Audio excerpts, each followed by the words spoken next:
Hello everyone, कैसे हैं आप बच्चे लोग सारे। चलिए बच्चे लोग स्टार्ट करेंगे। चैप्टर नंबर फर्स्ट का हमारा लास्ट पार्ट होने वाला है। क्लास 11 बिजनेस स्टडीज की हमारी रिवीजन सीरीज चल रही है। कोशिश कर रहा हूँ बहुत ही जल्द ये रिवीजन सीरीज को हम कंप्लीट करें। प्लस इस संडे को, जी हाँ, अपकमिंग जो हमारा संडे है, संडे को आपके लिए फुल सिलेबस के नोट्स मैं अवेलेबल कराने वाला हूँ। तो प्लीज़ चैनल को सब्सक्राइब कर लिया होगा, आई होप सो आपने। जो कम्युनिटी टैब है हमारा, वहाँ पर भी मैं पोस्ट करने वाला हूँ। प्लस हमारा टेलीग्राम ग्रुप में भी मैं लिंक पोस्ट करने वाला हूँ। वहाँ से जो भी लिंक मैं प्रोवाइड कराऊंगा, वहाँ जाकर उससे आप नोट्स को डाउनलोड कर सकते हैं। नोट पेड होने वाले हैं, लेकिन बहुत ही कम रीजनेबल मैं एक चार्ज रखूंगा, जो कि डाउनलोड कर आप PDF फॉर्मेट में वो आप रिसीव कर सकते हैं अपने फ़ोन में, लैपटॉप में, जैसे भी आप पढ़ सकते हैं। और वही नोट्स होने वाले हैं जिनसे मैं रेगुलर पढ़ाता हूं, तो कोई भी डिफिकल्टी आपको नहीं आने वाली है। जहां पर भी कुछ भी समझ में नहीं आता है, वीडियोस खोलिए और समझिए, राइट। चलिए ट्रेड स्टार्ट करेंगे। ट्रेड और बिजनेस रिस्क दोनों इंपॉर्टेंट टॉपिक लास्ट के टॉपिक है हमारे, वो हम डिस्कस कर रहे हैं। चलिए, ट्रेड क्या होता है? It refer to buying and selling of goods and services.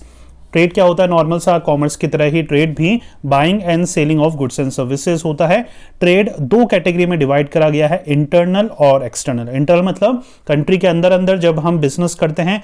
External मतलब जब कंट्री के बाहर भी हम ग्लोबल लेवल पर दुनिया भर में जब हम बिजनेस करते हैं, उसको हम एक्सटर्नल ट्रेड बोलते हैं, राइट। चलिए, सबसे पहले इंटरनल ट्रेड क्या होता है? Internal trade refers to buying and selling of goods and services within the geographical boundaries of a country. That simply means India के अंदर अंदर जब हम बिजनेस करते हैं, हम उसको इंटरनल ट्रेड बोलते हैं।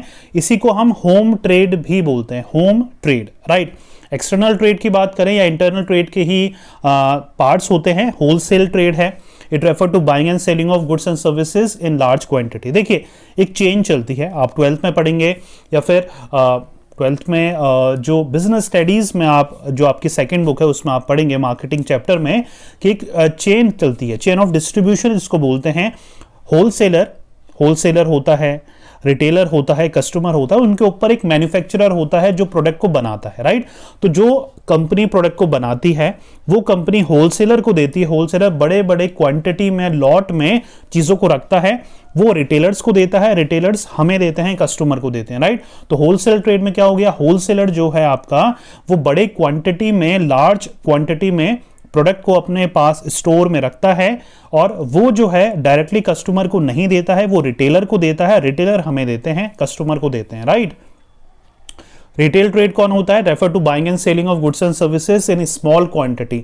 स्मॉल क्वांटिटी में वो परचेस करता है, किससे? होलसेलर से। रिटेलर होलसेलर से स्मॉल क्वांटिटी में परचेस करता है, क्योंकि एक कस्टमर को स्मॉल क्वांटिटीज में ही प्रोडक्ट को चाहिए होता है, राइट। तो स्मॉल क्वांटिटी में क्या होता है, जो रिटेलर परचेस करता है होलसेलर से, और उसको माइक्रो स्मॉल क्वांटिटी कर रिटेलर्स को या कस्टमर्स को रिटेलर प्रोवाइड कराता है, राइट। चलिए, एक्सटर्नल ट्रेड देख लेते हैं। It refer to buying and selling of goods and services beyond the geographical limits of the country. मतलब कंट्री के बाहर जाकर या बाहर से जब हम कांटेक्ट करते हैं, डिस्ट्रीब्यूट करते हैं, जब हमारा प्रोडक्ट सिर्फ इंडिया में नहीं पूरे दुनिया भर में बेचा जाता है, देखा जाता है, परचेज करा जाता है, हम उसको एक्सटर्नल ट्रेड बोलते हैं। It is also known as trade between two or more country. दो से ज्यादा कंट्री के बीच में जो ट्रेड होता है, हम उसको भी एक्सटर्नल ट्रेड ही बोलते हैं, राइट। चलिए, इसमें अलग अलग पार्ट्स होते हैं बच्चा। एक्सटर्नल ट्रेड के पहला पार्ट है हमारा एक्सपोर्ट। जानते हैं आप एक्सपोर्ट क्या होता है? हमारी कंट्री से कोई भी चीज जब बाहर सप्लाई होती है, हम उसको बोलते हैं एक्सपोर्ट। किसी भी कंट्री के लिए आप बताइएगा कि एक्सपोर्ट ज्यादा इंपॉर्टेंट है या इंपोर्ट ज्यादा इंपॉर्टेंट है या फिर एंट्रीपोर्ट ज्यादा इंपॉर्टेंट है? पहला हमारा एक्सपोर्ट है। It refer to sale of goods and services to foreign country. जब हम फॉरेन कंट्री को हमारे गुड्स डिलीवर करते हैं, सप्लाई कराते हैं, हम उसको एक्सपोर्ट बोलते हैं।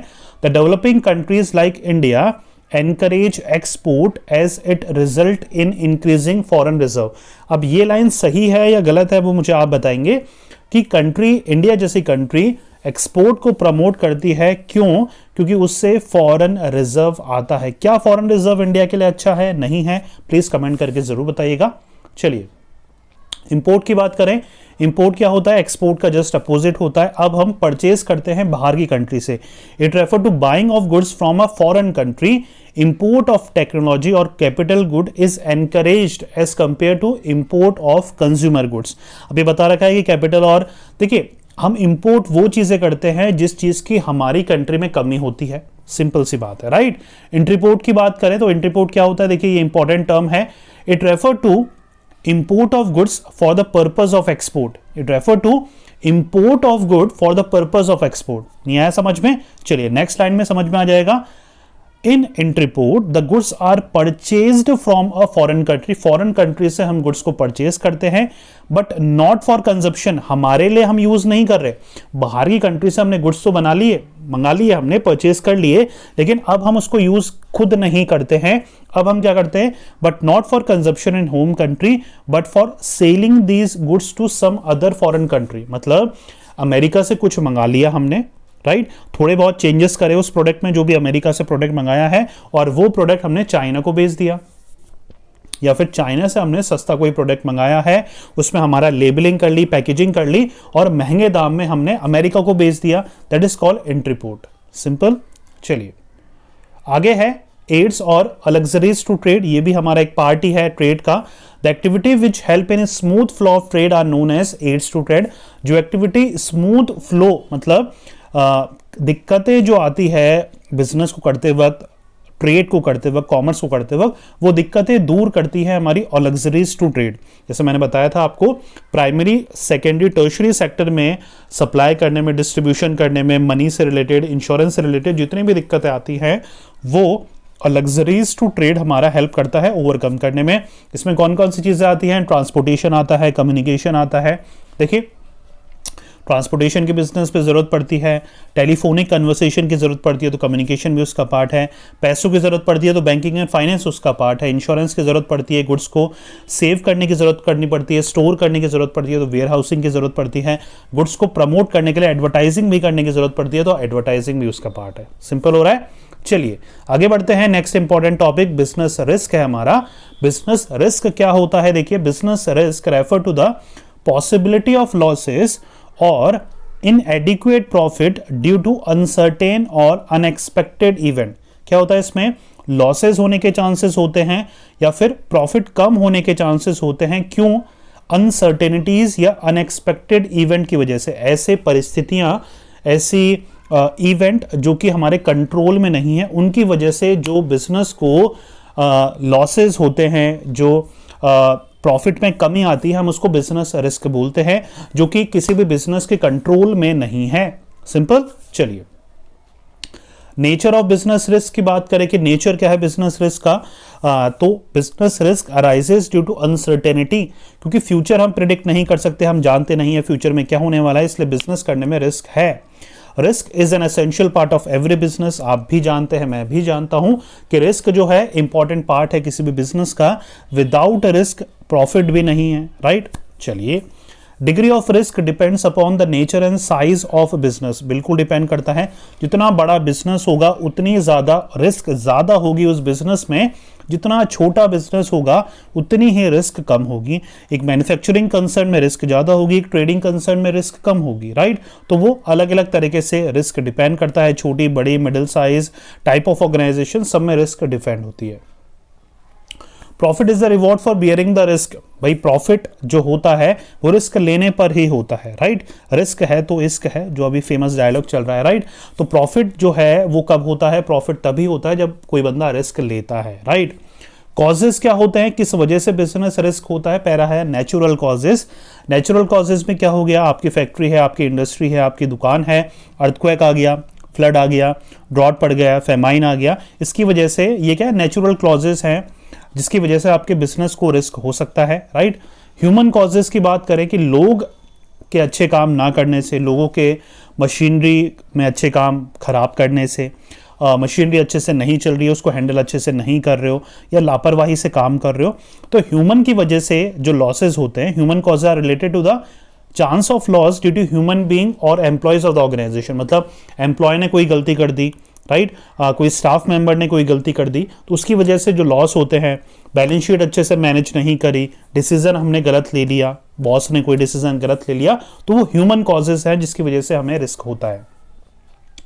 नेक्स्ट है इकोनॉमिक कॉजेस। इकोनॉमिक मार्केट की वजह से भी कभी हम मार्केट को सही तरीके से प्रिडिक्ट नहीं कर पाते, या अभी कोई चीज़ बहुत बढ़िया जिसका मार्केट चल रहा था अचानक से एकदम से कुछ लॉस होता है और बिल्कुल ही उस चीज़ की प्राइसेस बहुत ही डाउन हो जाती है, या किसी की प्राइसेस बहुत डाउन थी 1 महीने पहले, उसकी प्राइसेस बहुत अप हो गई है, तो ये इकोनॉमिक कॉजेज की वजह से, मार्केट की वजह से, मार्केट के फ्लक्चुएशन की वजह से जो बिजनेस को रिस्क होती है, that is called economic causes.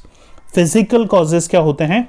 All causes which result in damage of assets. Asset क्या हो सकती है? लैंड, बिल्डिंग, मशीनरी वगैरह, फर्नीचर वगैरह है। आपका जो फिजिकल जो आपके एलिमेंट्स है, फिजिकल एसिड जो है आपकी, वो जब डैमेज हो जाती है, वो हमारे फिजिकल कॉजेज हैं। वो भी तो एक तरह का रिस्क है, लॉस है बिजनेस के लिए, राइट।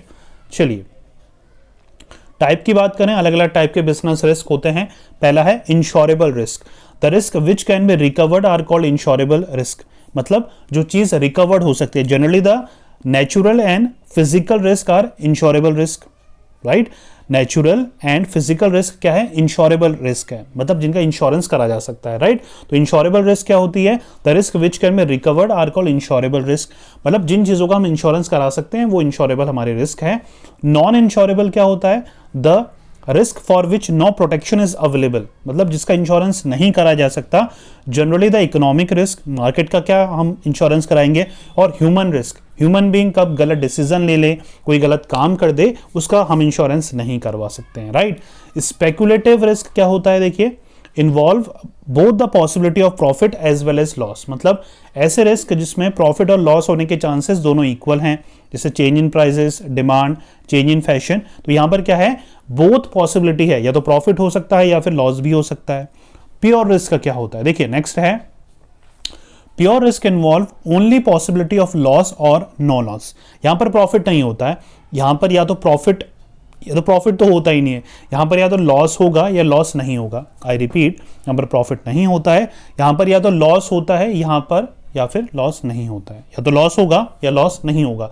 मतलब कंपनी मान के चलिए पिछले साल 10,000 अर्न करे हैं, 10,000 करोड़ अर्न कर रहे हैं किसी कंपनी ने, बहुत बड़ी कंपनी है, और इस साल भी 10,000 करोड़ ही अर्न कर रही है। अगर वो 15 कर लेती है तो वो प्योर रिस्क नहीं है, अगर वो 10 ही कर रही है तो वो प्योर रिस्क में आती है। या फिर 10 से क्या करती है? कम। पिछले साल 10,000 करोड़ कमाए थे, इस साल 8,000 करोड़ कमा रहे हैं या 5,000 करोड़ कमा रहे हैं, तो या तो लॉस हो रहा है हमें, या फिर नो लॉस हो रहा है, कोई लॉस नहीं हो रहा, राइट।